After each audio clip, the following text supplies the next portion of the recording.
Look, we have our last speaker. Thank you for waiting to be the last speaker. It's been a bit of time, but for the next 15 minutes, Mr. Stephen Holroyd is the headmaster principal of the Shrewsbury International School. I've seen some of their work. You know, we have a new breed of Thai students. These are Thai-looking. They speak Thai to each other, but have an English language international education. And they have these schools called Harrow and Shrewsbury and Pridi has been around for some time, Bangkok Patana has been around for some time, NIST and so on. So they actually have a league, they play sports together and so on. But what I noticed that, well, first, very expensive. Not everyone is, it's not accessible to everyone. But then the quality is very good. So in Thailand, if you can't do it within the system, this is a way of externalizing education reforms. You notice that the government in the Eastern Economic Corridor, they want to open international universities. They want to provide incentives so that famous universities will set up shop here, because internally within the system, changes are very hard to come by. So perhaps Stephen, you can tell us a little bit about your experience. Almost 20 years in the UK and almost as many years now in Thailand, working with Thai students, international education. Where do we go from here for Thailand, and from based on experience?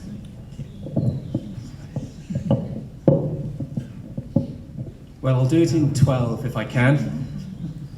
But thank you, Dr. Titinan, for that introduction. It's a real honour to be able to address you for a few minutes today, and it's been a real privilege to have listened to really experienced colleagues presenting. Many of you have presented from a quantitative point of view. I'm just going to come at this, if I may, from the left field in a more qualitative methodology. I've said thank you, I've said it's an honour, but I seriously doubt my right to be here at all today. And in explaining that, I hope that I can just touch on part of the question that we've been posing today, which is where to start.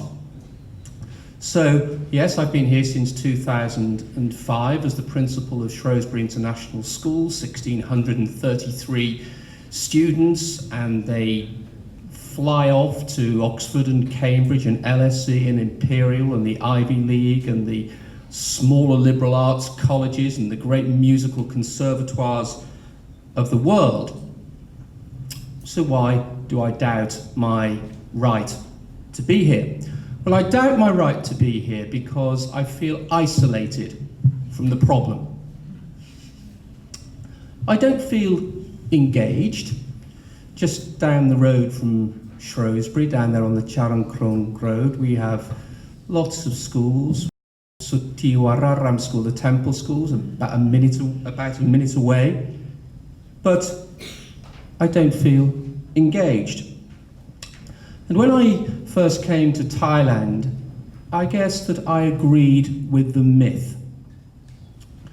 The reason that there isn't the engagement, and Dr. Kevin, I feel that's the door to so many of the things that you've been talking about in terms of style of learning. The reason for the lack of engagement, of course, was that the levels of English proficiency in the Thai schools acted as a block. I said it's a myth. I feel it's a falsehood. It's certainly something I feel very uncomfortable about. And so, during this last year or so, I've spent so much of my time with our Thai teachers. And I've been trying to understand a bit more about the reason for this decoupling between the international sector, and I can only talk for my own school, but you may wish to extrapolate my words more generally. But actually, without going into the detail of the research that we've done, striking a new vision for the Thai language in our schools, which is changing lives by helping the Shrewsbury community to read, write, speak and listen in Thai. Actually, the reason for the decoupling is because the levels of the Thai language in the international sector are so poor.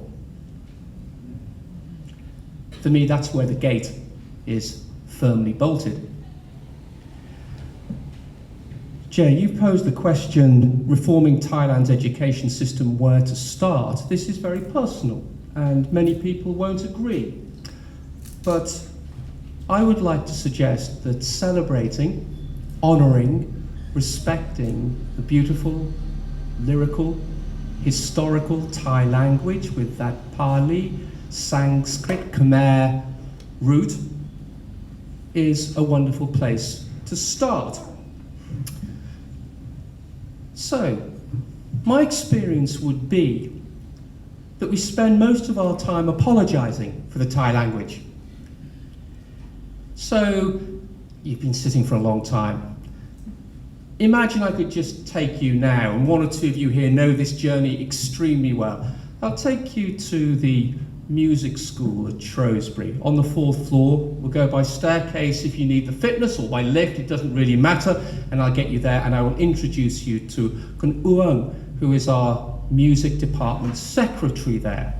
Here we are Friday morning, and you would see a parent or two walking up to Kun Uong. Ya Jong violin lesson samrak pom, samrak purse. Nai chumong patatai. I want to organise a violin lesson for little pom or little purse, but make sure it's when it's Thai time, not when it's physics or English or chemistry or anything that matters. Just make sure it's when the Thai lesson's on.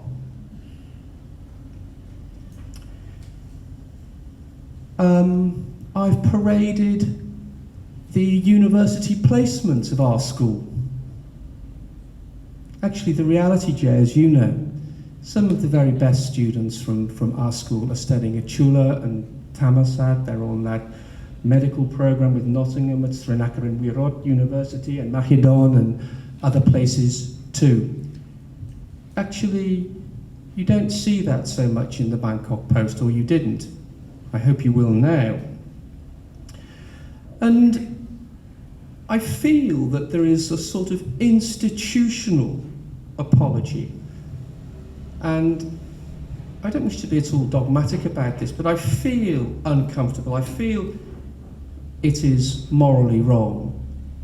And just to illustrate this, about maybe 6 weeks ago now, we had our first gathering of the Alumni Association. Very nice restaurant called Time, T-H-Y-M-E, Nang Linshi, it's really nice.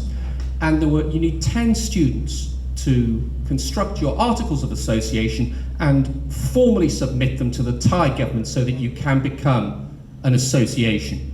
So there we were. Actually 10 former Shrewsbury students, all now living and working in Thailand. Amazing backgrounds. UC Berkeley, Cambridge, University of the Arts in London, Imperial, amazing young people. Bachelor's degrees, master's degrees, a couple of glasses of really nice wine if you're passing. The food was excellent. We assigned our roles, honorary secretary, president, honorary treasurer, all that stuff. And then we came to filling a 2-side form in to articulate the Articles of Association. Couldn't do it. We had a good laugh, we joked, but we couldn't write in our host nation language. So, in short, I would just like to present to you that in order to build the bridges between, let's say, the international sector or the German vocational program, or I identify 100% with what Dr. Kevin said about those learning styles and the link to the 21st century skills. But for the other domains which may, Jay, have an influence on this debate, a very personal thought is that the reading and the writing and the speaking and listening in the wonderful host nation language would be a good starting point. Thank you for listening.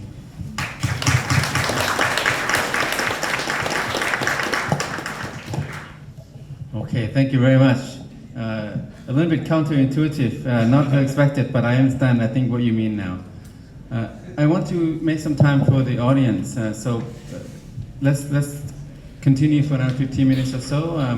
The floor is open. Questions, comments? Two questions. I think, Dr. Pumsaran, you mentioned that Vietnam scored quite remarkably despite their state, resources. And they are also under a very state control, place. So I'm just wondering what's the reason why they score very high when they are under state control. Okay, whether there's some, magic to it. Then the second one is more on the EEC, which Dr. Thinanan mentioned now that the government is trying to promote international education, schools or whatever there. Okay, on one hand, I can see the benefit of it for sure. We want to be an education hub or for the AEC or whatever in the future. But then on the other hand, does it actually increase the disparity even more? From a more inclusive standpoint, how do you then balance these two? I'm sure that we can find some win-win, but where is it? Thank you. I really have questions for all of you. I've enjoyed this so much. It's been of such benefit. But honestly, I'm going to jump in on Ajahn Rattana. Sorry about that. You've captured my imagination for the longest time. I've been following your education, life, and career, and it's been quite the bend, a lot of excitement for all of us. And thank you for doing what you're doing. Ajahn Cup, you're quite aware with the problems within the national elite university system. But what in the world are we going to do with those that are outside of that in the traditional baccalaureate program, especially in our national public university, which has branches all over this country, which I think we know is just riddled with problems.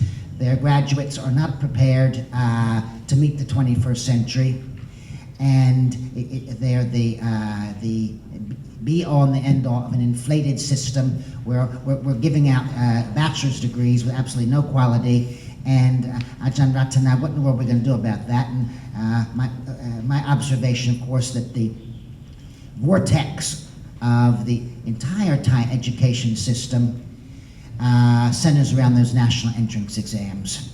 This process begins really when children are quite small, certainly into junior high school, and the curriculums are divided toward math or science or the humanities towards senior high school. But what do we do with these unrealistic expectations of Thai society for their children to enter the elite universities, and what happens to those who cannot gain places in those places? And I see most of them falling through the cracks. The statistics for unemployment for graduates of the national open universities is quite frightening. Ajahn, I hate to throw that all on you, but where do we begin with this? Thank you. My name is Priprem Malasit from Hemarat in industrial estate. We have 50,000 right of industrial estate for investors to come to invest in Thailand.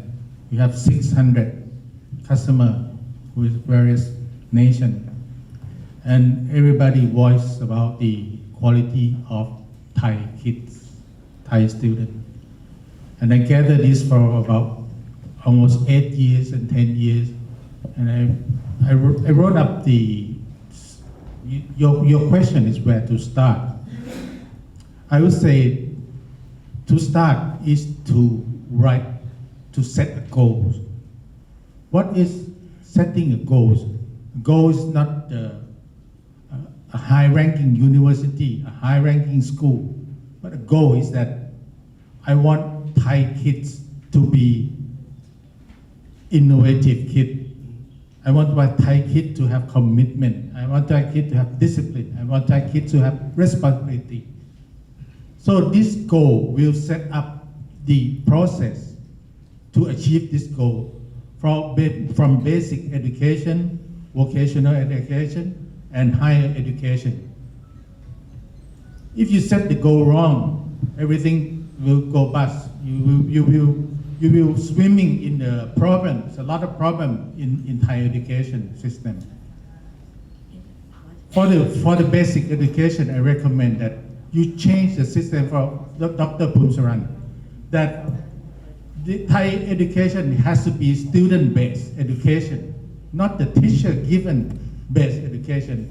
If you change this to this sense of primary education, that it will change the character of the Thai kids, and then the quality will be good all the way up to the higher without doing anything.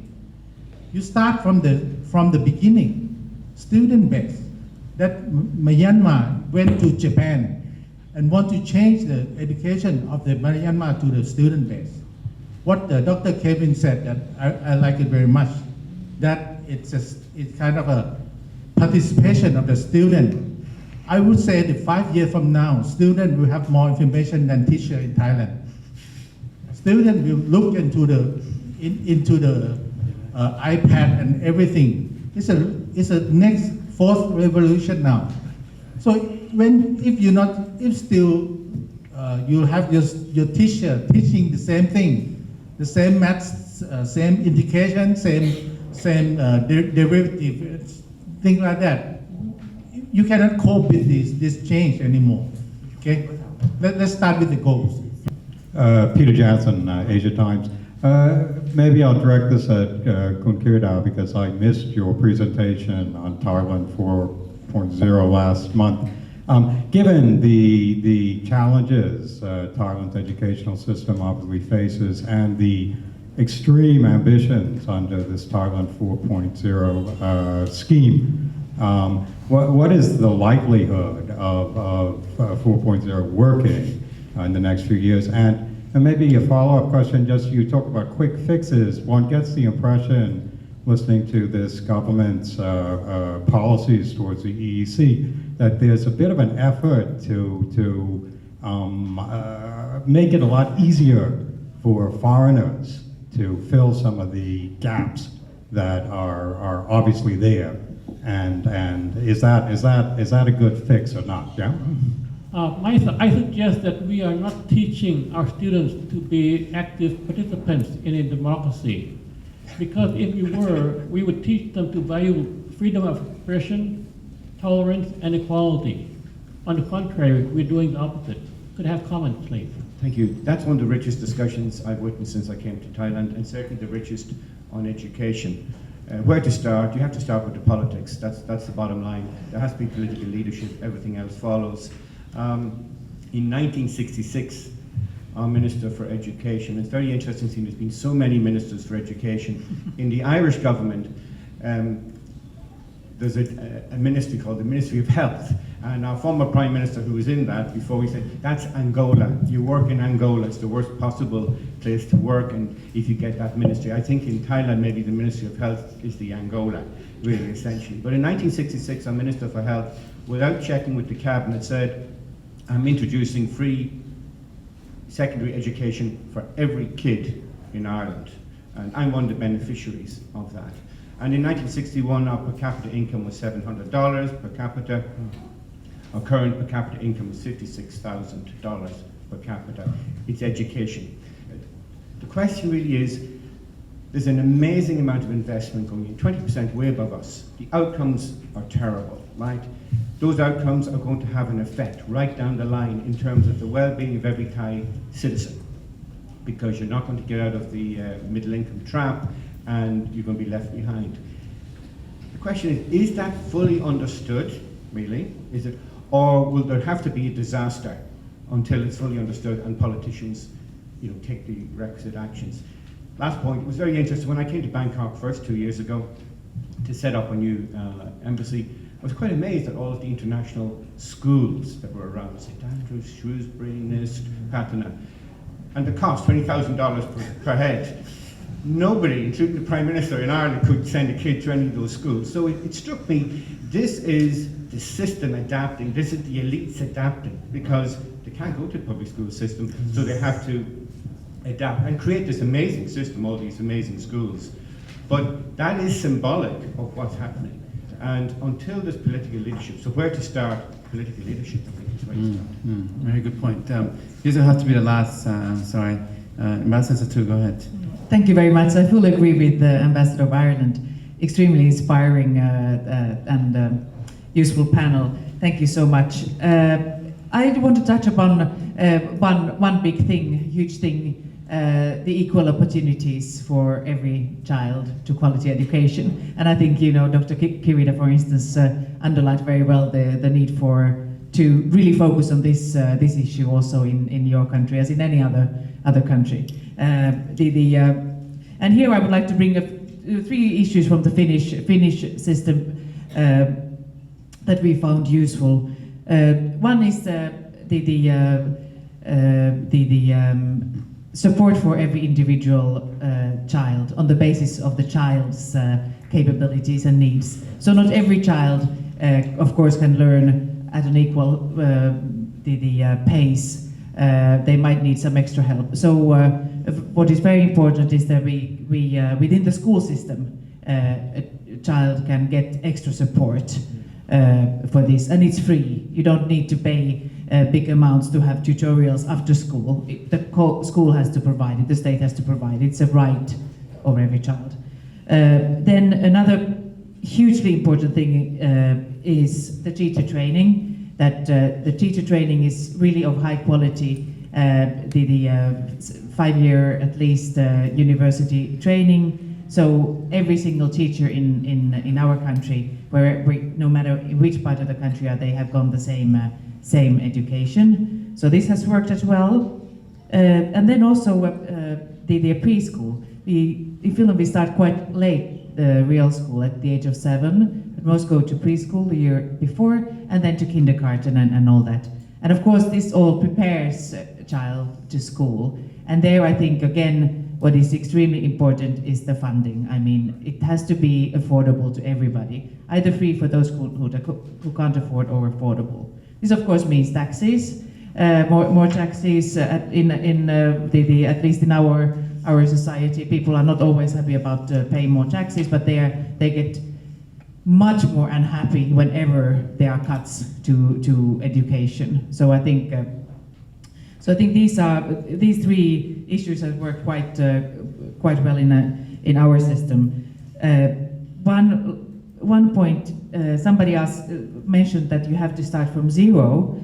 Fully agree with that as well. Even preschool is not or kindergarten is not. It goes to the very early stages from 0, so from age 0, and with the nutrition and so. And here I would like to mention there's a really interesting Thai-Finnish project in Pechabun called From 0 to Hero, from age 0 to hero, and this combines everything from nutrition, so upwards. Okay. Thank you so much. Thank you very much. Look, I'm going to come down a row.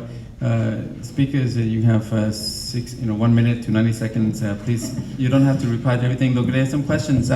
We need a 2-day conference with the government inclusion to really do this right. But press for time. Vietnam, what is it doing right? EEC, is that a good idea? Low quality BA, our degree programs are actually suffering in quality.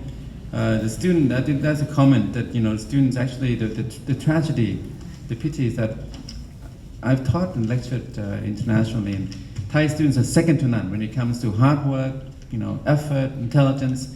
It's just that the system bogs them down. Questions on 4.0, Dr. Kirida, and any quick fix. And democracy, I think that if we do this right, that will come along. Public policy and politics is really key. But the question is, do we need a crisis, a real crisis, to make these reforms happen? So we'll come down this way. Dr. Kirida, you go first. Thank you for the questions. I'll just address the questions on the Thailand 4.0 and the EEC because they're related. Actually, in this big grand scheme of Thailand 4.0, the Eastern Economic Corridor, the EEC, is a subset of that because the government, probably realizes that to upgrade Thailand to 4.0 nationwide is going to be quite, difficult, an uphill task. So starting with the Eastern Economic Corridor is much more feasible. Eastern Economic Corridor includes mainly industries and services and not so much agriculture. So it's upgrading industries and services, Thai industries and services, so that it's up to the 4.0 par. the question that Peter raises, so given the skills that we have, is this going to be feasible? I guess that's why we have the session today, which was a follow-up from last month. Our view is that we will face difficulties because we don't have enough skills. But at the same time, the Eastern Economic Corridor now allows foreigners to participate in the businesses in the EEC, which is a good start, but there's still many issues to be ironed out. Permit is only one thing, right? We have, as you know, as foreigners here, there are other issues on hiring foreigners who are in the company. There needs to be a 4-to-1 ratio, 4 Thais to 1 foreigner ratio. Licenses have to be obtained from professional associations, right? In engineer, in medical, doctors, nurses. So those still have to be ironed out. But the EEC, my view, is a good start. So other than allowing foreign workers skilled foreign workers to work in our country, it also opens up room for international universities to be set up. And that will create competition with Thai universities. Of course, the government aims to attract MIT, Harvard, but they may not come, right? It will probably be the top universities maybe in China, in Korea, but those are good universities in East Asia, and they will provide competition and maybe a better standard of education at a tertiary level here. So I am optimistic that it will help, especially in the industries that we already have a base in, and this is what we discussed last time. Of course, robotics, or that's a bit far-fetched. But things like, if you want to do, electric vehicles, which is, an upgrade from our auto industry, that is, doable. Medical hub, for example, that's doable because we have a thriving medical tourism industry here already. Or, other services or industries like logistics, being the maintenance and repair hub for airplanes. Those things are pretty much doable here. So, given that, we have some base already, and we're going to allow more universities, more training hubs, like Boeing will be setting up its own training hub here in Thailand for the maintenance and repair activities at Utapao Airport, for example. And also allowing foreign experts to come and work in the country. I think that would actually help upgrade the Thai skills base. Okay, thank you. Okay, I will answer questions about Vietnam. Why Vietnam score on PISA or other international tests significantly higher, much higher than Thailand, and it creates some uproar among Thai people. But actually, it's not a surprise if you really know the history or really know the detail of the plan that Vietnam government has done on education. First, maybe culturally, first, I think Vietnamese, maybe they have the Confucian tradition like China or East Asia, and parents have very high expectation of the children, of the study of the children, put a lot of emphasis on their kids' school, and this is one thing. It is quite different from maybe the culture of a Southeast Asian country like Thailand. And another one is maybe the system of the part of socialist system of the Vietnam, that I think it received a lot of influence from the maybe country like Soviet Union, and in the France curriculum in math, especially in math and science, which is very stronger than the curriculum of many countries. And actually there is some anecdote that not many Thai people know. Actually, like for international mathematics Olympiad that Thai students participate, I think Vietnam students received the gold medal in mathematical Olympiad maybe 10 or 20 years before Thailand even entered the competition. So they already have something there. And I think there is already one Vietnamese national who win the field medal in math. I think he received education from Vietnamese high school, and perhaps a university in France or something, yeah, and now teach at University of Chicago, and yeah, So are they more scientifically rooted, minded from the Soviet years as the system? I heard that, and maybe with culture from the Confucian as well. Another thing that maybe more realistic is because Vietnam is quite poor in certain area or certain school district doesn't have enough school facility. So I think the World Bank has done like a maybe 10-year project in Vietnam that is trying to look at the basic infrastructure of every school and try in different phrases that every school must reach the minimum requirement for basic infrastructure. Now it reached that state that every school in Vietnam have the basic requirement. So I think this is one of the reasons. Thank you. Dr. Rattana. Yes, hi. Thank you, Mr. Jeffrey Longfellow, for your question. I think before answering how to fix, we have to realize the counterproductive trend in Thailand higher education. Because it's very elitist. It was elitist to begin with. It has been elitist, it is, and it will always be elitist. And it's the sad part, despite the fact that in 1960s, the numbers of participation rate of higher education grew from a few hundred thousands to almost 2 million in higher education. But the majorities are falling down the cracks in schools that do not, in universities that do not perform, universities that do not qualify. Before, the problems in Thai higher education is that we blame the larger part and non-famous schools for the bad qualities that are going on. But we do not look at the fact that we do not contribute equal resources to these schools. I would like to point out, I'm not selling the book, but I am. It's coming from my book.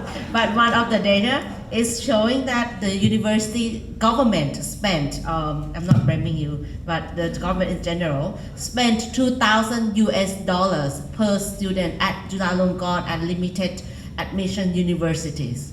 Not just Chulalongkorn, but Thammasat, Mahidol, Kasesat. At least 1,999 each year. So this is per head spending.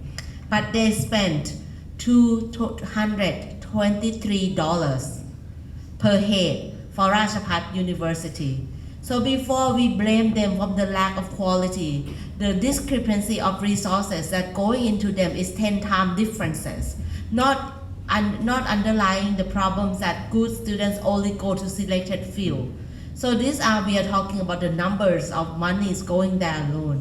So to fix the problem, the government had to stop blaming and scapegoating Rajapat universities and provincial universities for quantity of higher education. I argue that massification of higher education is not wrong in and of itself.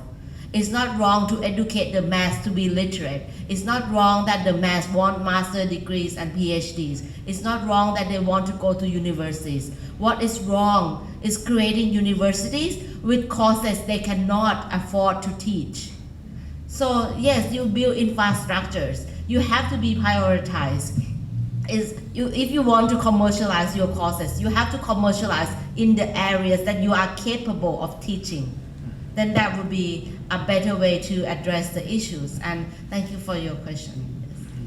Thank you very much, Dr. Rattana. So it's an allocation of resources, yes, and reallocation of resources, very important.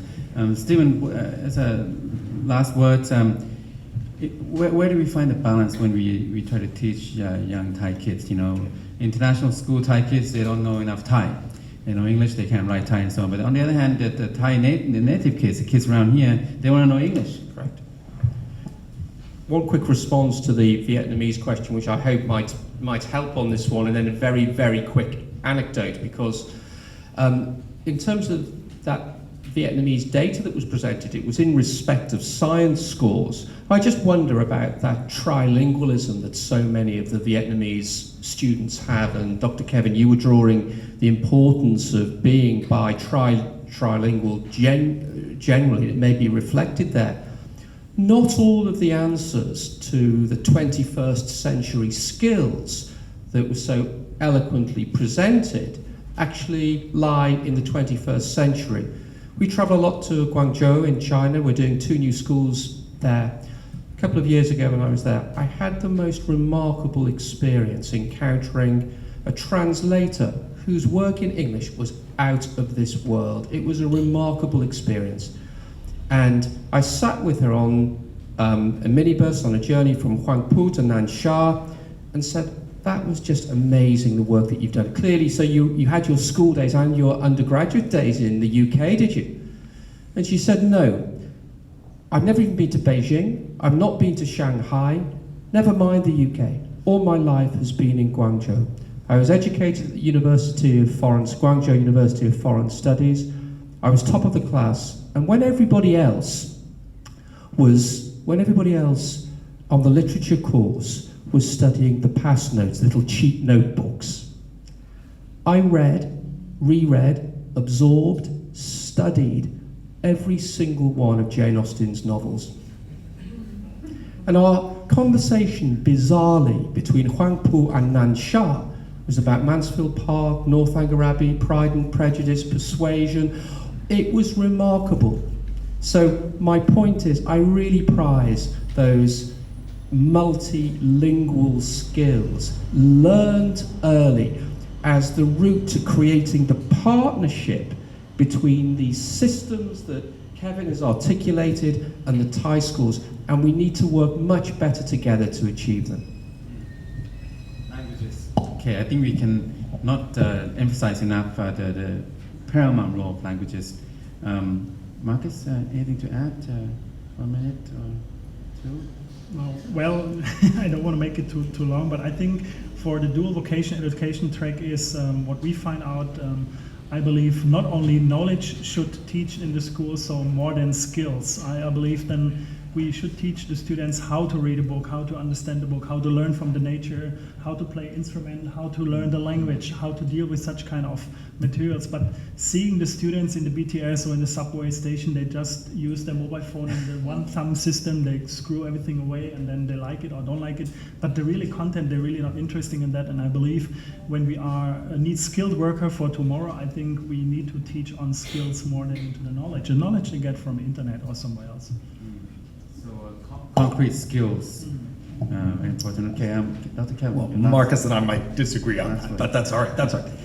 I just want to talk about 2 things very quickly to end. First, this issue of teacher quality. It cannot be underestimated. The research is very clear. It is paramount. Beyond budget, beyond facilities, beyond home issues, teacher quality matters. And that's a place that I think any society or system that's looking to reform needs to look very, very carefully at. The second point I want to end with is the gentleman here on the side who talked about teaching for democracy. I have to tell you, I'm a social studies person. That's where my beginnings are in my teaching and my research in the US. This reality of setting up models in the classroom for models in real life is a very real thing. And I can tell you, as a US citizen, we have had, to Ambassador Rogers' point, we've had that critical moment in our own culture and history with the election in November of 2016. And it has caused many of us to question our own capacities about our own education system, especially around issues of democracy. It is a real thing. And if teachers don't understand, and parents and community leaders don't understand the messages that are being sent from the first day of school, they are real.